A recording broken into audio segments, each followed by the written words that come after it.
बन गई है सभी के सपोर्ट से। मेरे साथ ज्योति बातचीत के लिए मौजूद हैं, उनसे जानेंगे कि किस तरह का स्ट्रगल रहा है, कितनी मेहनत रही है। ज्योति जी, सबसे पहले ढेरों शुभकामनाएं आपको। बहुत बहुत धन्यवाद मैम। बहुत ही लंबा सफ़र रहा होगा, जी मुश्किल भी रहा होगा, आसान रहा नहीं रहती सक्सेस जी जब मिलता है। जी। शुरू से जानना चाहूँगी किस तरह का ये सफ़र रहा पहले मैम, से। शुरुआत मेरी जो एमपीपीएससी की रही वो मैंने 2017 में की। अ, मेरी एक फ्रेंड से मुलाकात हुई जो नायब तहसीलदार थी, उनसे मुझे जानकारी मिली इस विषय की। और उसी दौरान बेटे का भी जन्म हुआ था, तो मैंने कुछ समय बेटे को दिया, करीब 3 से 3.5 वर्ष। फिर इनका प्ले में एडमिशन करवाया ताकि ये कुछ समय के लिए मुझसे दूर रह सके और मैं कुछ पढ़ पाऊँ। फिर उसके बाद मैंने एक इंस्टीट्यूट ज्वाइन किया जहाँ से मैंने गाइडेंस लिया। मैंने प्रारंभिक जानकारी परीक्षा की ली और उसके पश्चात मैं लगातार मेरे प्रीलिम्स के एग्ज़ाम देती रही। तो 2018 से मेरे एग्ज़ाम्स जो हैं क्वालिफाई हो रहे हैं। परंतु मेरा जो मेंस है वो 2019 में क्वालिफाई हुआ, 20 में और 21 में। और तीसरे साक्षात्कार में मुझे चयन मतलब सफलता मिली है। तो ये लंबी जर्नी रही 2017 से 2024। एक और चीज़ ये भी है कि कई बार स्टूडेंट्स बहुत परेशान हो जाते हैं। आपने तो इतना सब देखने के बाद जो है, कई बार रिजल्ट्स नहीं आते, कई बार पोस्टिंग्स अटक जाती हैं, और ऐसे में स्टूडेंट्स जो तैयारी कर रहे होते हैं वो परेशान हो जाते हैं।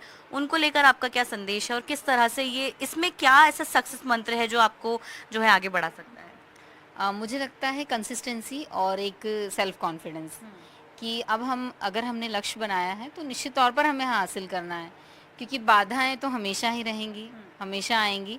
बस हमें उनसे कैसे मीट आउट करना है उस पर ध्यान देना है। अपने आप को मोटिवेटेड रखें, परिवार का सहयोग लें और अपने जो लक्ष्य हैं उनको दिमाग में रखकर आगे बढ़ें। मुझे तो ऐसा लगता है कि जो आपने मतलब लंबी जर्नी तय की है, कई बार ऐसा हुआ होगा कि आपने सोचा होगा कि अब मैं गिव अप कर देती हूँ। कोई ऐसा वाकया हुआ है आपके साथ, फिर आप गिरे फिर उठ के खड़े हुए? क्योंकि कई लोगों की लाइफ में ये वाला फेज बहुत आता है।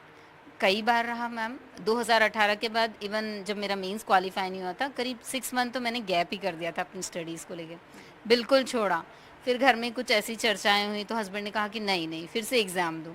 फिर 2019 का एग्ज़ाम आया और इवन अभी तक भी यही कंडीशंस, जब तक आपको सक्सेस नहीं मिल जाती है आप हर दिन गिव अप करते हो, हर दिन आप एक्सेप्ट करते हो कि मुझे आगे बढ़ना है।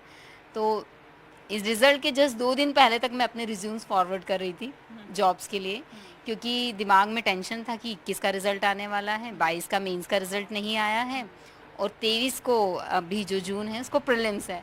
तो ये तीनों कंडीशंस को मैं कोप अप नहीं कर पा रही थी। तो मैंने सोचा कि अब मैं जॉब स्टार्ट करती हूँ और उसके साथ ही तैयारी करूँगी। एक लंबा समय हो गया था, परंतु उसके पहले ही रिज़ल्ट आया और सब कुछ बहुत अच्छा हो गया। क्योंकि अब आप डिप्यूटी कलेक्टर बन गई हैं, अब आपकी जी। पोस्टिंग होगी। ऐसे में लोगों की उम्मीदें बहुत रहती हैं एक अधिकारी से। ऐसी क्या चीज़ें हैं जो कि आप बदलना चाहती हैं, जो समाज में हो या सिस्टम में हो, और आपको लगता है उससे लोगों को फ़ायदा ज़रूर होगा? मुझे लगता है कि जो योजनाएँ हैं या जो भी कार्य हैं जिनमें कहीं डिले होता है, तो वो डिले ना हो, क्योंकि उस डिले होने से ही जो लाभान्वित वर्ग है वो ज़्यादा सफ़र करता है।